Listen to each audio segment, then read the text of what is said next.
I love this game so freaking much that ever since it released, I've spent every second, every minute, every hour playing this game in my free time. I love it so much that I can't sleep. I'm all kinds of screwed up. I'm up until 9 a.m. in the morning and then waking up around dinner time, eating and playing more. I love it so much that 2 days into playing it, I knew I'd screwed up by not buying the collector's edition, so I went out to Twitter, found someone that had a double, and I bought the game again in a more expensive way. I don't think you guys are understanding the gravity of the situation here. Let me take a different path to how I usually do my videos just for a second. Let me cut the music. Let me stop yelling for once. Let's bring it all the way down just for a moment. This is like before the bass drops. This is like before the review begins. I love this game so much.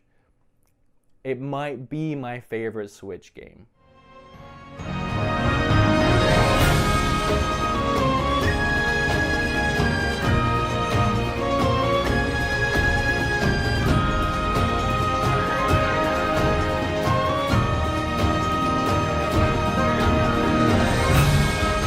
I don't even know where to begin. This feels like a Goliath task for me to actually do this game any kind of justice whatsoever. Every single aspect of this game is near perfect. From the story, to the writing, to the characters, to the visuals, to the music, to the gameplay, to the combat, I am in love with all of it, and I don't even know where to begin. But I guess, just for the sake of picking something, I'm gonna start with the story and the characters. So the fantastic premise of this game is right in its title, Octopath. Octo as in 8 playable characters throughout the game, and path as in all the different paths and journeys and experiences that both these characters and you have as you play the game. Also giving that title even deeper meaning is every letter from the title corresponds to a name from one of the characters. I'm gonna try pronouncing and probably butchering all of these characters' names. Ophelia, Cyrus, Tressa, Alberic, Primrose, Alphen, Therion, and my personal favorite, Harnett, but Therion is a very close second. And all 8 of these characters are playable in the game. When you start, you get to pick one, and you experience their journey first. So no matter what other characters you find and want in your party after that, you have to have whoever you picked first in your party. And that really centers the experience and makes it feel like you've gone on a journey from start to finish, no matter who you pick.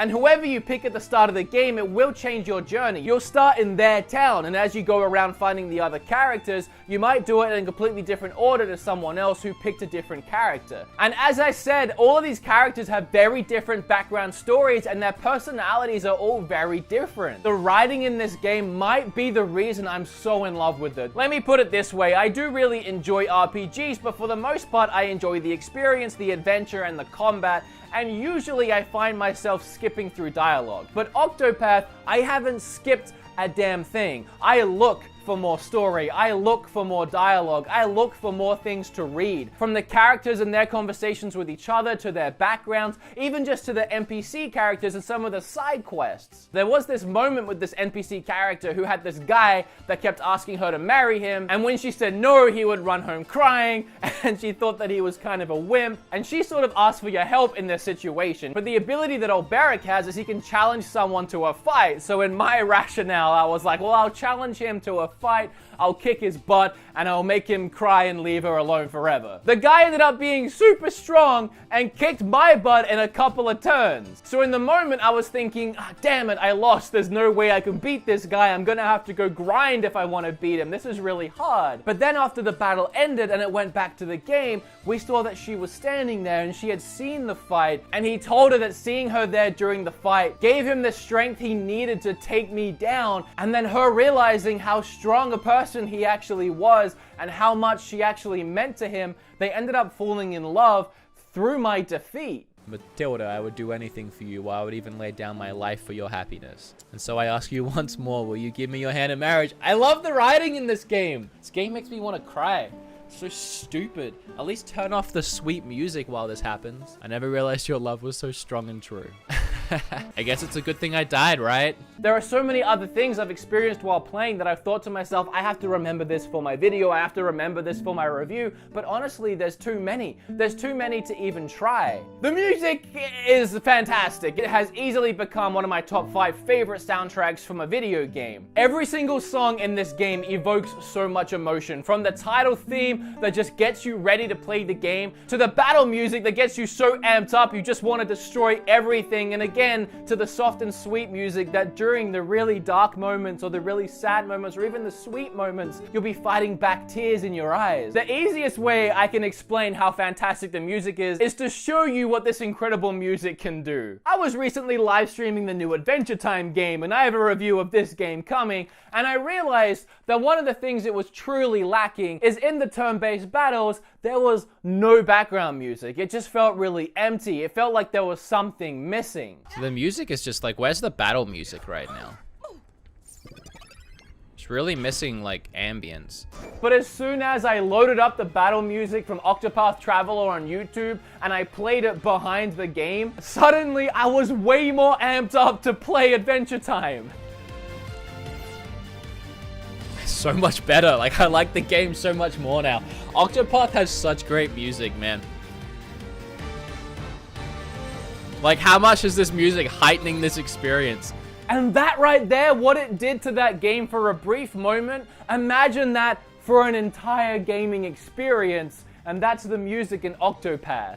I love it. Speaking of the cast of characters, I just keep bouncing around everywhere. Each one of these characters have their own reason for setting out on this adventure and needing the help of the other characters. Again, I don't want to ruin too many of these characters or these experiences, but I'll take my favorite character, for example, Hana. Her story revolves around her friend going out to find this mystical magic beast and then never returning, so you then have to set off and find out what happened to your friend. So of course, her character is a hunter. She's a huntress. And that's reflected not only in her story and her character and the way she presents herself, but also in the way she plays during combat. Her two main weapons are a bow and an axe, very huntery. A lot of her hunter abilities involve using her arrow, like there's a huge arrow storm that she can just rain down arrows on everyone. It's by far my favorite move in the game. But then she also has command over beasts. She has a leopard, I think it's a leopard, I probably should have looked that up. She has a leopard that comes with her everywhere, and she can summon it at any moment, and that has unlimited use, and he's really cool. I like him a lot. But then almost every beast that you find, that you come across, she can tame them, capture them, and then summon them during battles. And depending on what kind of creatures she captures will depend on what it does. Maybe it does a huge slash to every enemy on the screen, or maybe it heals your entire team. But that leads to her character being extremely flexible and versatile, because all enemies will have several different weaknesses. But with Hana, because you can capture all these different beasts and they all have different attacks, theoretically, at any given time, you could have any creature's weakness on deck. But that's just one character out of 8. They all play so differently and have such varied abilities, which again aligns with their traits. Like Therion, who's a thief, so his dagger strikes can steal HP or SP from enemies. Or Primrose, another one of my favorites. She comes from a very dark place. In my opinion, she has the darkest story out of all of these characters, so of course a couple of her abilities are dark attacks. She was also a dancer who had people come from all over the land to see her, so another one of her abilities is she can make any of the NPCs in the world follow her. She can allure them into following her, and then she can summon them in battles to fight for her or take damage for her. But it goes without saying that having all these different and unique characters, depending on which 4 you have in your party during battles, makes for very different experiences. You can really play to whatever style you feel most comfortable with. And diving into that combat system a little bit more, that battle point mechanic is such a cool system.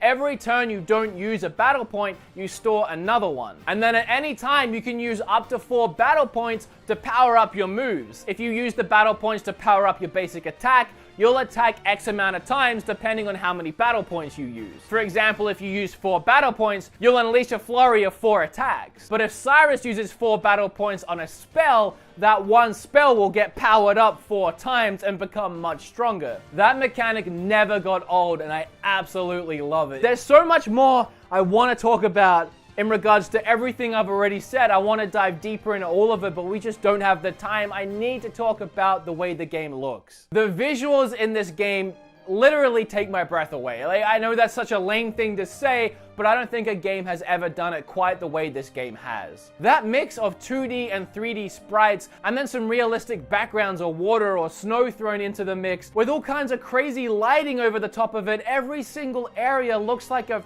freaking painting, looks like a work of art. Every single screen, every time you move into a new area or a new location, each one of these places looks so incredible. God, I saw a comment online of someone saying they're waiting for a price drop to like $40 because they feel like 60's a ripoff considering it's just a 2D game with sprites, and that physically hurt me inside. How can you not adore it? You have those snowy areas with the glistening snow coming down in front of the camera or behind the set piece. You have the woods with the light shining in through the trees. It's like they invented a whole new visual style and perfected it at the same time. Something I touched on earlier but didn't really dive into too much is each one of these characters have different abilities based on their character, on their traits. For example, Therion, who again is a thief, can steal things from pretty much every single NPC. You can switch to Tressa, the merchant, you can go back to that person and you can offer to buy that thing instead. Earlier we talked about how Elbereth can challenge anyone to a duel, Primrose can convince anyone to follow her and fight for her, and so with each of these characters having their own different ways of interacting with the world, you might take that into consideration as well when you're forming your party. And then later on, I won't ruin it, but some other cool things start to happen with these traits, and you can do some other really cool things with them. That's all I'll say about that. All of it, in my opinion, was either done to perfection or near perfection. It all comes together in one very complete package to make a brilliant RPG. It might be my favorite turn-based RPG of all time. I'm gonna give it a few weeks, reflect on it, see if it's just because I'm playing it right now, maybe I feel that way. But I really do feel like it's either gonna be my favorite or my second favorite turn-based RPG of all time. And as far as on the Switch goes, alright, yeah, Breath of the Wild might still be my favorite Switch game because it's Zelda and it's Nintendo. But as far as non-first-party Nintendo games, as far as another company coming along and making an exclusive game for the Switch, Square Enix has set the bar so high. I need more developers to come along and make games as quality as this game is for the Switch, exclusively for the Switch. I'm giving this game a 10 out of 10. There's no such thing as a perfect game. Every game, there's something that you can change. There's something you can make just a little bit better. And in Octopath, I don't know what that thing is, but I can't say it's a perfect game, just like I can't say any game is a perfect game. But some things need to get a 10 out of 10. It's just my opinion, and all these reviews will always be just my opinion, but my opinion is 10 out of 10. And if you have a Switch and you've ever loved an RPG, you need to play this game. I've been talking for an hour. It's coming up on an hour. I've said an hour's worth of stuff that I'm gonna have to cut down to 15 minutes, and believe me, I could have talked about more. I want to talk about more. If you enjoyed this video, click or tap this one right here because you might enjoy that one too. Subscribe because I'd really appreciate it. I'm always giving away games, so check that description down below for how to enter. Also, let me know if you feel I did this game any kind of justice. I really tried. I love the game. That's all I can say.